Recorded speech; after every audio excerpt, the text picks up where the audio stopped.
C'est un voyage unique et inoubliable au pays des tortues. L'aventure commence d'ailleurs avec les plus féroces, les alligators de Floride, que nous présente Benoît, le guide.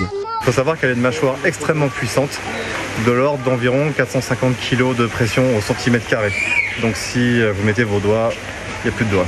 420 tortues différentes les unes des autres, une dizaine de variétés et des facultés d'adaptation remarquables comme cette sulcata d'Afrique. Alors en fait, elle a la capacité de garder en fait un petit peu de l'eau. Elle a cette capacité de récupérer par son cloaque, l'orifice du dessous, faire une espèce de poche d'eau parce que ça vit un peu dans toute la bande nord d'Afrique. Donc c'est très sec. Donc elle a cette très grosse capacité de conservation d'eau. Et au bout de l'aventure, les plus grandes de toutes, les géantes des Seychelles, le public est aux anges. Ici, on peut leur donner à manger. On peut les toucher et on peut les nourrir sans problème. C'est unique ici à La Réunion. Et les plus grands spécimens pèsent combien?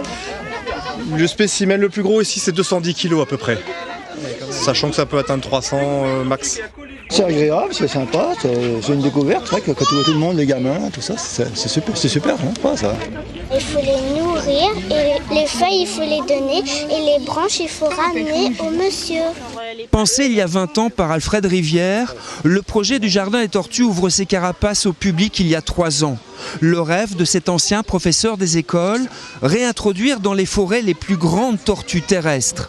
Refaire un peu comme tout le monde a fait sur toutes les îles. Il faut savoir que La Réunion est la seule île à n'avoir pas mis des tortues dans leur forêt. Alors je ne sais pas pourquoi, enfin des essais avaient été faits, mais on a complètement foiré, quoi. On reprend sur nos deniers à nous de remettre des biologistes, des naturalistes sur ce projet-là pour pouvoir faire avancer. Des visites scolaires, tout public, dans ce jardin rempli de plantes endémiques de 2 hectares, un détour se mérite. Sur les hauteurs des Avirons, ces spécimens ont trouvé leur bonheur.